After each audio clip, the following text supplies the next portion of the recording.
अस्सलाम वालेकुम guys, we are back अंदर वीडियो। तो आप लोगों को पता है कि हमारा ब्लेंडर का 3D एनिमेशन का कोर्स चल रहा है। हमारे एपिसोड 7 हो चुके हैं। तो आज का जो हमारा एपिसोड 8 है वो है हमारे स्मूथ टूल के बारे में। तो स्मूथ टूल क्या होता है मैं आप लोगों को बताता हूँ। और भाई ये जो तुम टिकटॉक पर वीडियोस देख रहे हो ना कि इतने कमा लो और इतने कमा लो, इन सबको छोड़ो।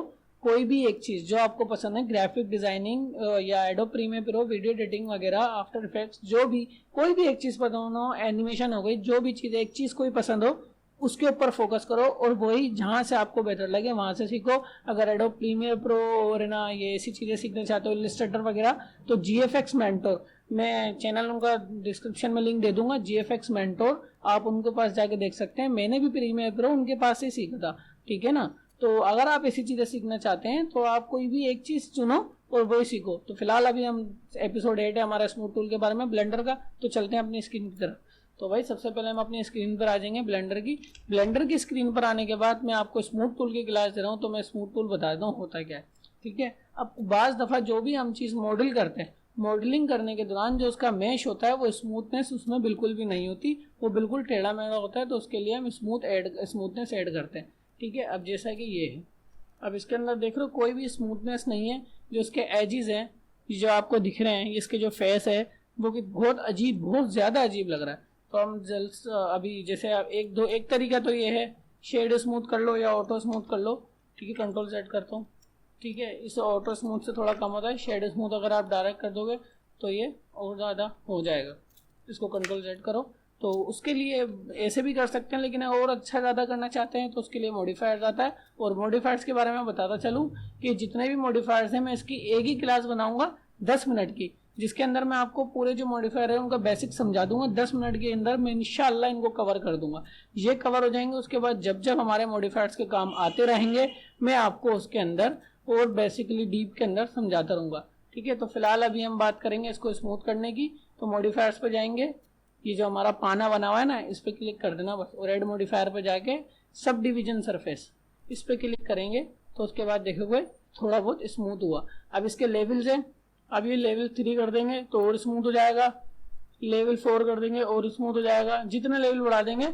लेकिन लेकिन लेकिन अगर आप इसकी स्मूथनेस बढ़ा रहे हो तो उसके हिसाब से आपकी पीसी की कॉन्फ़िगरेशन होनी चाहिए, वरना रेंडर के अंदर आपको ये घंटों रुला देगा।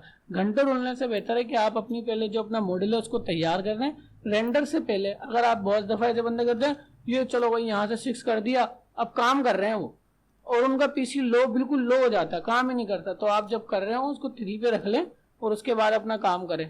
जब आपका काम पूरा हो जाता है उसके बाद अगर आप चाहते हैं कि हमें बहुत ही अच्छा रेंडर निकालना है तो सिर्फ रेंडर प्रॉपर्टीज बढ़ा के और इसको रेंडर कर लेना, तो ये ज्यादा सही है। ये फालतू के अंदर पहले से बढ़ाओगे तो खुद परेशान हो जाओगे। इसको इतना लंबा नहीं कर देना कि 6 तक जा रहा है तो उसको पूरा 6 तक ले जाओ और उसके बाद काम करोगे तो पीसी की मैयत हो जाती है। मेरे साथ भी स्टार्टिंग में ऐसा होता था, लेकिन अब मुझे पता लग गया इसका क्या सोल्यूशन है, तो वही मैंने आपको बता दिया, ठीक है। एक तरीका तो ये है भाई स्मूथ करने का, ये मॉडिफायर्स का तरीका है। अब जब मैं आगे मॉडिफायर्स को समझाऊंगा तो वो भी बता दूंगा, ठीक है। अब मैं एक ले लेता हूँ क्यूब। स्मूथ टूल के बारे में बात करेंगे जो हमारे एडिट मोड में होता है। मैं एक क्यूब लूंगा, क्यूब को लेने के बाद उसको एस दबा के वाई डायरेक्शन, जेड डायरेक्शन के ऊपर, एक्स डायरेक्शन के ऊपर स्केल कर लूंगा। सिंपली होता है इंसान से, मैं भी इंसान ही हूँ, मुझसे गलतियाँ भी हो सकती हैं, तो सिखा भी रहा हूँ, और गलती हो तो माफ़ कर दिया करो यार, ठीक है ना। अब ये आ गया, ठीक है। अब इसको मेरे को स्मूथ करना है। स्मूथ करने के 2 तरीके हैं। अगर इसका एक होता है, 2 स्मूथनेस होती है, एक होता है वेट स्मूथ और उसके बाद होता है फ्लैट स्मूथ, ठीक है। तो अभी मैं ए दबाऊंगा, ये पूरा पूरा लूप जो हमारा है चारों तरफ से इसको सिलेक्ट कर लेगा, ठीक है। जब इसने सिलेक्ट कर लिया उसके बाद में कंट्रोल आर दबाऊंगा, जो कि आपको मैंने शायद पहले भी बताया है कि हमारे लूप कट के लिए होता है। ये मेरा कट लगते ही नीचे डबल क्लिक करोगे तो कट लगेगा, वरना एक क्लिक के ऊपर ये सिलेक्ट करेगा, दूसरे क्लिक के ऊपर समझा देता हूँ भाई, ये भी समझा देता हूँ। कंट्रोल आर दबाओगे उसके बाद एक क्लिक पे सिलेक्ट करेगा, उसके बाद दूसरे पे आपको एरो दे देगा कहाँ लगाना चाहते हो। फिलहाल मैं सेंटर में लगाने के लिए आपको समझाने के लिए। उसके बाद साइड में विंडो आ जाएगी, और आपको पता है ये विंडो एक बार चली जाती है तो पूरा बैग लेना पड़ता है, ठीक है, पहले भी बता चुका हूँ। उसके बाद ये 1, अब जितने आप इसके कट बढ़ाएंगे, नंबर ऑफ कट्स ये बढ़ जाएंगे। अब नीचे स्मूथनेस है, अब स्मूथनेस आप बढ़ाओगे, ये है वेट स्मूथ, ये इसको पूरा देखो कैसा बाहर निकाल रहा है ना, ठीक है। और नीचे भी लेके जा रहे हैं तो ये देखो कहाँ तक ले गया। अब इसके अंदर बहुत सारे और भी ऑप्शन है, शार्प, स्फेयर, जिस हिसाब से हम करना चाहते हैं, लेकिन मैं चाहता हूँ ये फ्लैट हो, फ्लैट स्मूथ हो इसका, ठीक है ना। मैं समझाता हूँ, जो इसका ये है यहाँ से स्मूथ हो ये। अब इसके लिए क्या करते हैं, इसी के लिए हमारा स्मूथ टूल है, इसको कंट्रोल Z कर लो, सिंपली कुछ भी मत करो। उसके बाद A दबा के दोबारा सेलेक्ट करो, कंट्रोल R दबा के इसके ऊपर एरो लेकर आओ और इसके अपना जो स्क्रॉल व्हील है उसको दबाओ और उसके बाद टिक कर दो। टिक करने के बाद एक और टिक कर दो। अब यहाँ पे लूप कट की विंडो हो जाएगी, कोई चिल मसला है, बिल्कुल चिल रहो। यहाँ नीचे लगा हुआ है स्मूथ टूल, चाहो तो कंट्रोल R दबा सकते हो, लेकिन बिगनर हो भी, जब आहिस्ता आहिस्ता प्रैक्टिस करो उसके बाद आप ऐसे करना। तो मैं आप लोगों को सिखाने के लिए ये करता हूँ, मैं सिंपली स्मूथ टूल पे क्लिक करूँगा, ये हमारे सामने हैंडल आ जाएगा। अब चाहो तो इसको ऊपर ले जाओ, चाहो तो नीचे ले जाओ।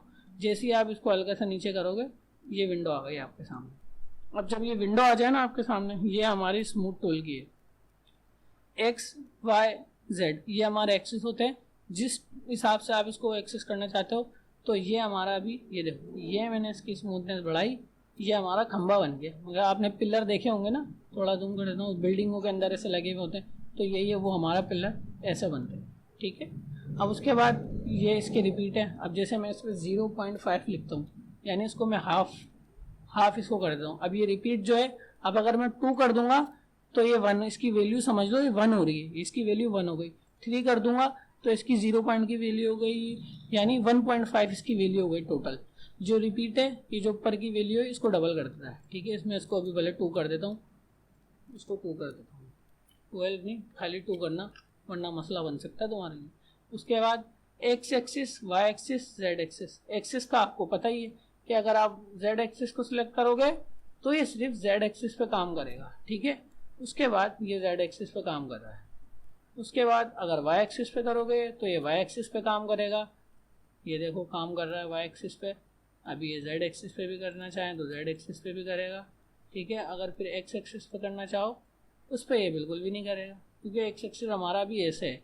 अगर आपका एक्स एक्सिस ऐसे होगा, क्योंकि लूप कट हमारे इस दायरे में लगे हुए ना, इस शेप के अंदर, तो हमारा अगर एक्स एक्सिस ऐसे होगा तो ही लगेगा। फिलहाल एक्स एक्सिस काम नहीं करेगा, वाई और जेड करेंगे। इनकी वैल्यू बढ़ा दो तो ये छोटा बड़ा हो जाता है। उसी के बाद ये टूल होने के बाद इसी का एक और टूल है जिसका नाम है रेंडमाइज, इसको भी समझ लो, ये भी मैं तुम्हें समझा देता हूँ।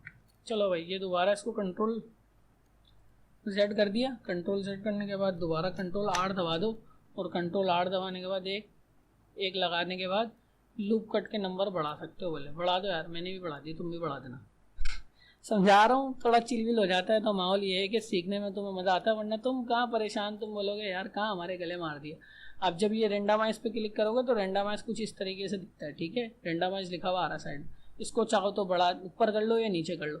इसको जैसे ऊपर या नीचे करोगे और छोड़ दो, अभी ये रेंडमाइज की वैल्यू आ गई। अब इसको चाहो तो कम कर दो, माइनस में लेके जाओगे तो माइनस में जाएगी। अब ये देख रहे हो, जो इसकी जो सिलेक्शन है वो इसको आगे पीछे रेंडमाइज कर दी। यूनिफॉर्म पे जाओगे तो इसके जो ये चीज़ है ना, ये जो लाइन दिख रही है, ये जो हमारे एज है या फेज है, इसको ये आगे पीछे करेगा। नॉर्मल पे जाओगे तो जितना हो सकेगा ये इसको छेड़ेगा, थोड़ा बहुत वर्टिसेस के यहाँ से कोने से। और यूनिफॉर्म पे जाओगे तो इसके सेंटर से। और रैंडम सीड पे अगर क्लिक करोगे तो ये देखो, रैंडम सीड का क्या है, जितनी भी जाओ रैंडम सीड कर सकते हो। 1 करोगे ये इसकी रैंडम, अब जिस हिसाब से, अब ये हमारा किस काम में आता है, जैसे कि हमारे पास कैन हो गया कोको कोला का, हम उसको क्रंच करना चाहते हैं। मकसद जो हमारे पास कोको कोला कैन होता है हम इसे मोड़ के फेंक देते हैं ना, तो कोई भी कैन अगर हम बनाना चाहें उसको, जैसे हम ऐसा कैन बनाना चाहते हैं जिसने किसी मोड़ तोड़ के फेंक दिया हो, तो वो रेंडमाइज की मदद से बनता है। तो आज की वीडियो में इतना ही, तो मिलते हैं अगली वीडियो में। अपना ख्याल रखिएगा इंशाल्लाह, और चैनल को सब्सक्राइब कर दो यार। कोई तरीका है भीख मांगने का? तो इतनी सारी वीडियो बना दी। अल्लाह हाफिज़।